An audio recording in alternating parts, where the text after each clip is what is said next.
ঘড়িতে এখন 10:56 আর বাইরে বৃষ্টি অলরেডি শুরু হয়েছে। আমরা যে জঙ্গলে আছি চারিদিক পুরো dark.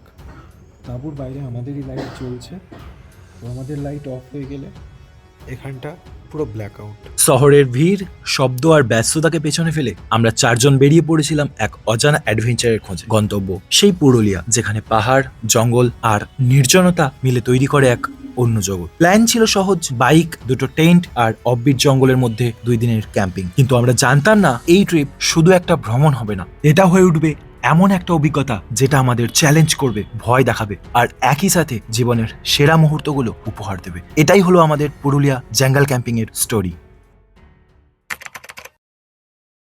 Good morning from Singur. আমাদের লাইন আপ টোটাল 4টে বাইক রয়েছে।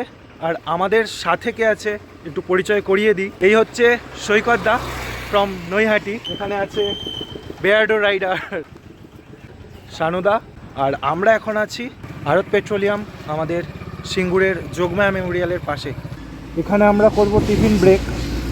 তো আমরা টোটাল আছি স্কোয়াড 4 জন, 4টে বাইক, 2টো বাইক এগিয়েছে আর আমি এখানে দাঁড়িয়েছি, আমার ক্যামেরা সেট করলাম। পুরুলিয়া হোক বা বাঁকুড়া, আমাদের জার্নির মধ্যে এই জায়গাটা সবসময় ফিক্স থাকে, জয়পুর ফরেস্ট। এই জঙ্গলের একটা আলাদা ম্যাজিক আছে, আর এই মায়াবী রূপটা যদি সত্যিই দেখতে চাও তাহলে চলে আসতেই হবে বর্ষাকালে। চারিদিকে সবুজের বিস্তার, ভেজা মাটির গন্ধ আর নিস্তব্ধতার মধ্যে এক অদ্ভুত শান্তি। কোতুলপুর শেষ করার পরেই চলে আসে জয়পুর ফরেস্ট, আর এই ফরেস্ট শুরুর মুখেই পাবে তোমরা একটা রিসর্ট, যেখানে তোমরা চাইলেই ব্রেকফাস্ট, লাঞ্চ বা ডিনার কমপ্লিট করে নিতে পারো। তবে আমরা তো অ্যাডভেঞ্চার লাভার, আমাদের নিয়ম একটু আলাদা।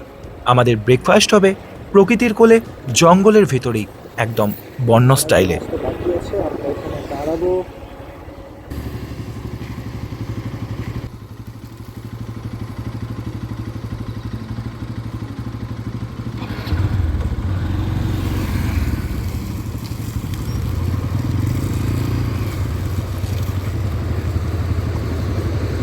তো আমরা জঙ্গলে ঢুকছি।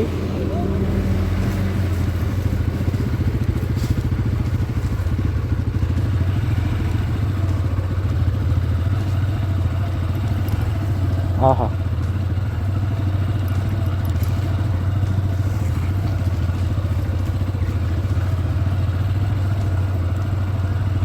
দেখি আমি তো গ্রাউন্ড ভাবলাম, এ তো শেষে জলাশয়।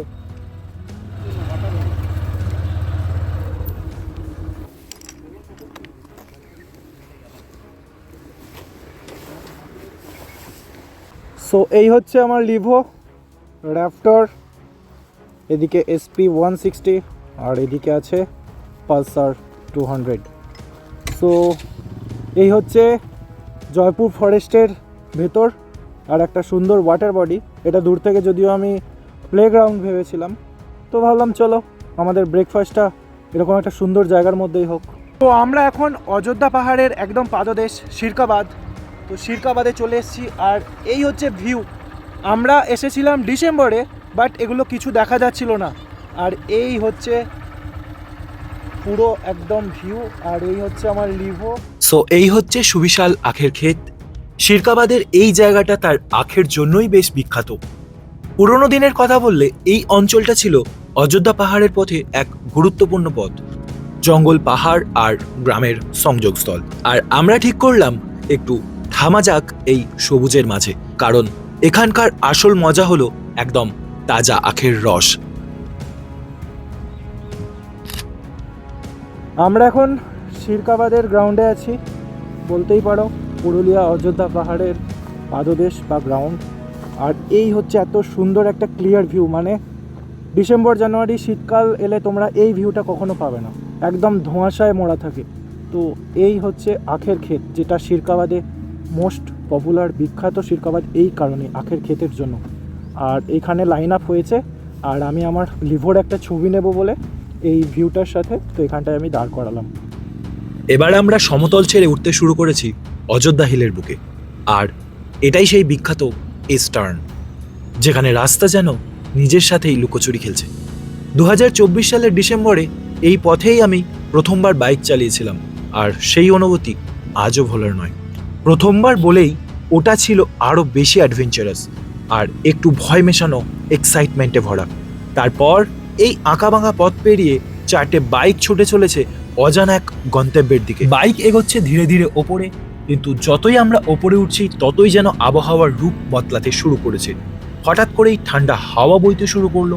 সারাদিনের ক্লান্তি এক নিমেষে কোথায় উড়ে গেল, যেন পাহাড়ে আমাদের কিছু একটা সতর্ক করে দিচ্ছে। আকাশের একটা দিক কালো মেঘ জমতে থাকে আর সূর্যের আলো ধীরে ধীরে ম্লান হতে থাকে। দূরে কোথাও বজ্রের গর্জন আর একটা অদ্ভুত অশান্তির ইঙ্গিত দিচ্ছে।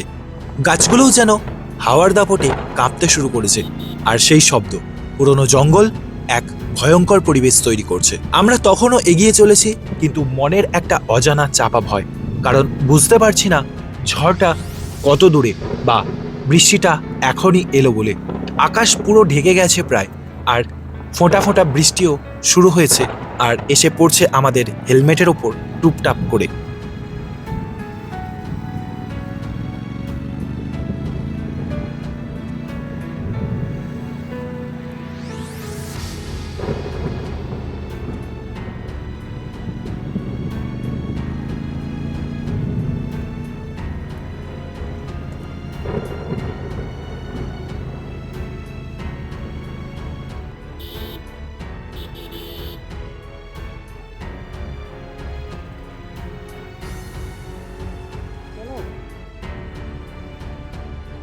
বৃষ্টি পড়ছে।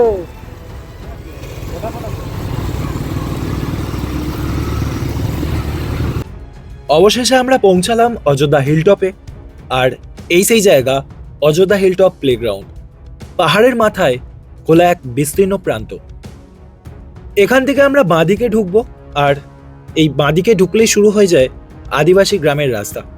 আর এখানেই রয়েছে অযোধ্যা ইউথ হোস্টেল, যেটা আমাদের ওয়েস্ট বেঙ্গল গভর্নমেন্টের। যদিও আজ আমাদের গন্তব্য সেটা নয়, কারণ আমরা এগিয়ে যাচ্ছি সীতাকুণ্ডের দিকে। কিন্তু সমস্যা একটাই, আকাশের অবস্থা এখনো একদম ভালো নয়। মেঘে ঢেকে আছে চারিদিক, হাওয়া এখনো বইছে, আর ভয় কিছুটা কমলেও মাথার মধ্যে একটা দুশ্চিন্তা ঘুরেই চলেছে। যদি ক্যাম্প লাগানোর আগেই বৃষ্টি শুরু হয়ে যায় আর যদি ঝড় ওঠে, তাহলে তো সবকিছুই শেষ। তবুও আমরা থামছি না, কারণ অ্যাডভেঞ্চার মানেই তো অজানার দিকে এগিয়ে যাওয়া। দেখা যাক সামনে আমাদের জন্য কি অপেক্ষা করছে।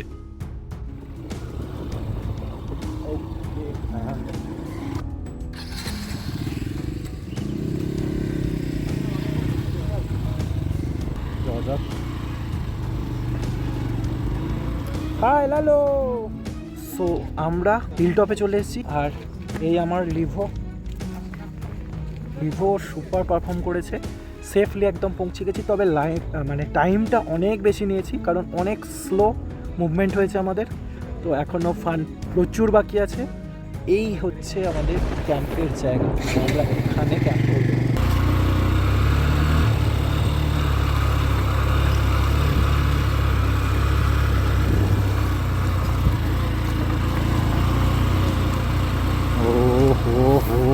भाई साहब,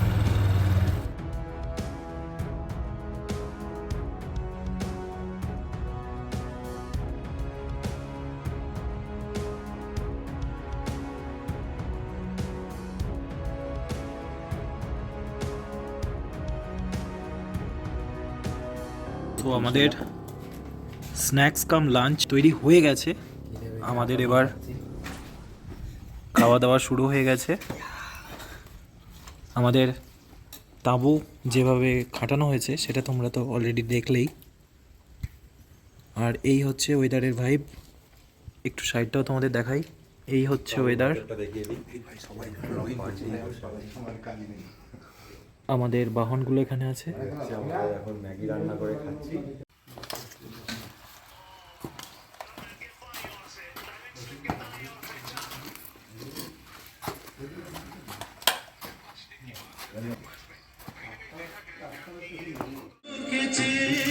শুধু কেটে যাওয়া দিন, মনে পড়ে সেই সব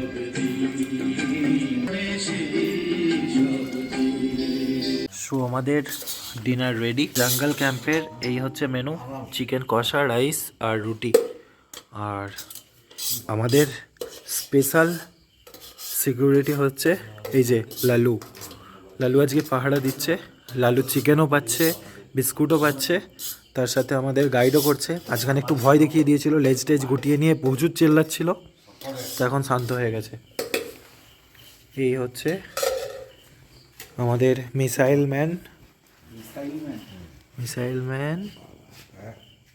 আমাদের ডিনার কমপ্লিট, আর এবার আমরা ঘুমিয়ে যাব। ঘড়িতে এখন 10:56, আর বাইরে বৃষ্টি অলরেডি শুরু হয়েছে। বৃষ্টি পড়ছে, তো ঝড়টা যাতে না হয় সেটাই। তো দেখা যাক কি অ্যাডভেঞ্চার হয়। তো এখন রাত তো হয়ে গেছে, আর আমরা যে জঙ্গলে আছি চারিদিক পুরো ডার্ক, কোথাও কোনো লাইট নেই, পুরো অন্ধকার। আর তাঁবুর বাইরে আমাদেরই লাইট জ্বলছে, তো আমাদের লাইট অফ হয়ে গেলে এখানটা পুরো ব্ল্যাক আউট। মাঝে মধ্যে প্যাঁচার ডাক পাচ্ছি, একটা দারুণ ভাইব আসছে। তো ভয় তো একটু লাগছেই, বাট এই ভয়টা তো দরকারও ছিল। আর বৃষ্টিটা শুরু হয়েছে, ঝড়টা না হলেই সবই ভালোই ভালোই রাতটা পেরিয়ে যাবে। তো আবারও ব্লগটা শুরু হবে সকালে। Good night.